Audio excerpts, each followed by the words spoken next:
last but not least speaker, who focus our attention to insecure borders and an obstacle to facilitating fair trade and how non-verbal behavioral training could enhance the fair trade and global investment. The next speaker will be Mr. Lee Wakefield, CEO, Sentir Global Incorporation in USA. Thank you very much. The person who is very interesting for, I have to present you a very short bio. That is the first who has this very important and very strange experience between us. Because Mr. Wakefield is a retired United States Marine Corps officer. While in the Marine Corps, he lived and trained in Japan for over a year and served over 6 years at the United States Embassy in Oslo, Norway. After he retired from the military, he worked in the defense industry developing a host of products for deployment requirements and then training Marines in observation and surveillance skills prior to their deployment to Iraq and Afghanistan. He then obtained a master's degree in anti-terrorism and homeland security from San Diego State University and is currently the CEO of Sentir Global, a firm that specializes in threat recognition and mitigation. Lee, the floor is yours. And I realize that I only have 15 minutes. Yes, sir. Thank you so much. And thank you, ladies and gentlemen. I appreciate the opportunity to be here. And as the very last speaker of the day, it's always a challenge because the song and dance was last night, not now. But I want to bring you greetings from the city of San Diego, a city that has wonderful water sports, wonderful world-class sailing, surfing, kayaking, and we also have some rather interesting local aquatic life that is there. However, San Diego also sits next to the absolute busiest international border in the world. We have over 25,000 pedestrians and 50,000 vehicles crossing this border every day. Here is a picture of San Ysidro, and in the background you see the country of Mexico and the city of Tijuana. So we have to deal with both security and trade at the same time. I want to step back just a little bit and talk about a little bit of a historical perspective. So for 10,000 years, human beings have communicated face-to-face with each other. And in doing so, they were able to tell a lot of information about the other person and exactly the veracity or the truth of what that individual said. In the last 200 years, we've developed, mankind has developed the telegraph, the television, the telephone, the internet, and now the satellite communication. Each one of those technologies took away that face-to-face communication. And with that, we have done tests that said that between 50 and 65% of that face-to-face communication is nonverbal in nature.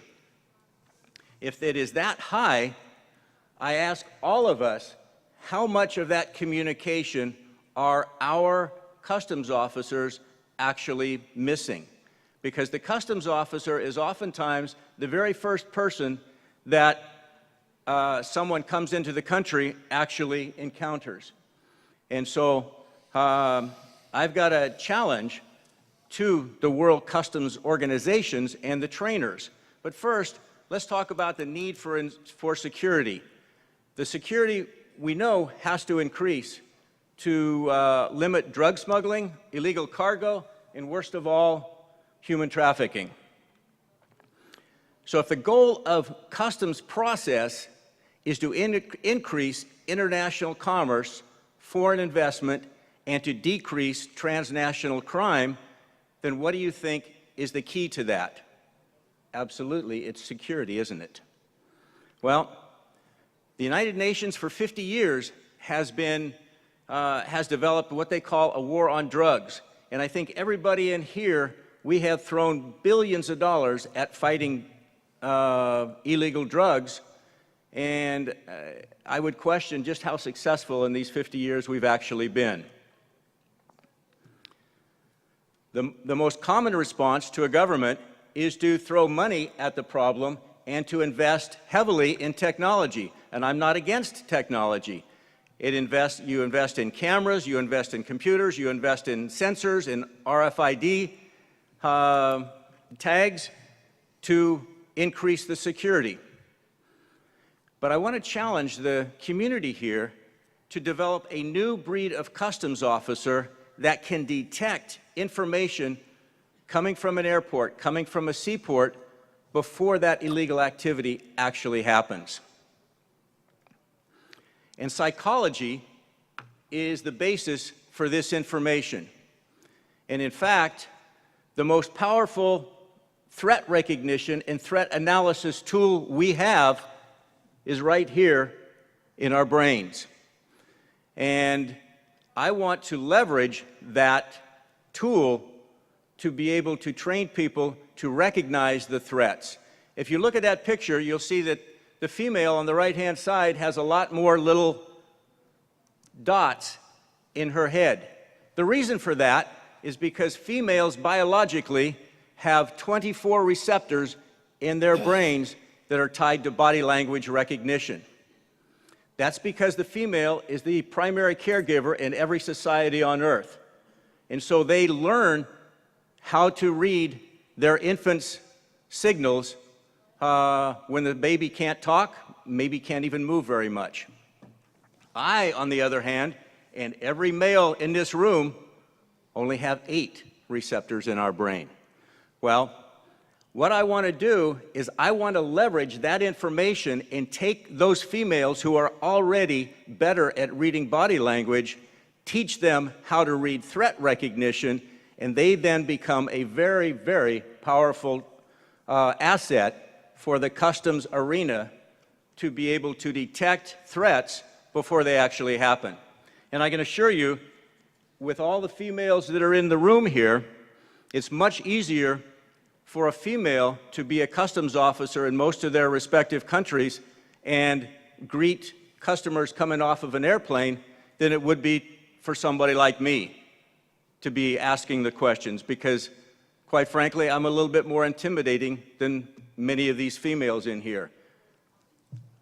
So I want to look at these customs officers and their ability to read the human landscape and detect problems before they actually occur. And we use 5 basic universal domains in this process. We use atmospherics, kinesics, biometrics, proxemics, and microfacial expressions. I'll go through each one just briefly. Atmospherics is how an environment smells, tastes, sounds on a day-to-day basis. And you establish what you consider to be a baseline of activity. And then anything that rises above that baseline or falls below that baseline indicates that there may be some kind of a problem. A perfect example is if a border crossing has only 10 cars an hour coming through, and all of a sudden you see 50 cars or 70 cars coming through in an hour. What do you think someone that's a transnational criminal wants to move drugs across that border? What time do you think he's going to choose? Yeah. Kinesics is the communications through gestures that can reflect feelings, attitudes, and intentions. And this morning, during Dr. Roth's lecture, I had a very interesting opportunity to watch kinesics in work in this very room. As Dr. Roth brought up the idea of prostitution and pornography and some other things that were unpalatable to people. What did I see? I saw at least 20 people automatically cross their arms in front of their bodies.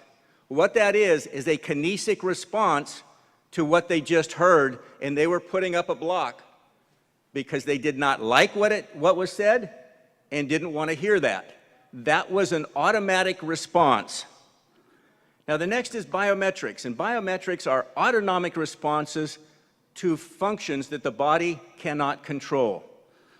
One of those that a customs officer could use very easily would be blinking of eyes. The normal human being blinks every 3 to 5 seconds. If the customs officer then sees someone blinking much faster than that, there is a cognitive stress going on in the brain from potential threat. And that tells that customs officer that they need to investigate further why this individual might be blinking so much faster. The other thing is that camera behind the customs officer can't actually pick up the blinking, but because the customs officer is only a few feet away, they can notice that kind of information. Proxemics is how humans use space in every society around the world. And Dr. Hall developed 4 criteria for proxemics, and each one of those are valid in every culture in the world. And so if you see someone violating that space, especially in a customs arena, you can be well assured that there's probably a problem in that.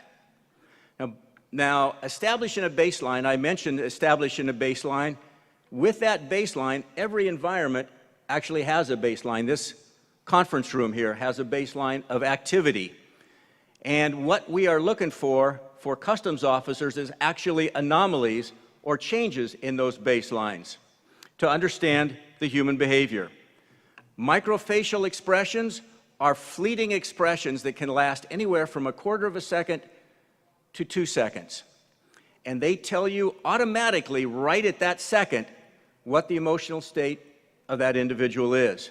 It cannot tell you why, but the first thing that the customs officer, when they recognize a microfacial expression, need to compare is what the individual said versus what that microfacial expression told them. So by combining all of those together, what we're doing is creating a customs officer that not only can worry about the laws and the administration, but they can actually be the first line of defense in a country dealing with severe criminal smuggling or other activities. Now, one of the things that we look at is being left of boom. And left of boom actually means all of the pre-event indicators that a criminal will actually go through before an event happens. And that event, we call it a boom. Doesn't have to be an explosion.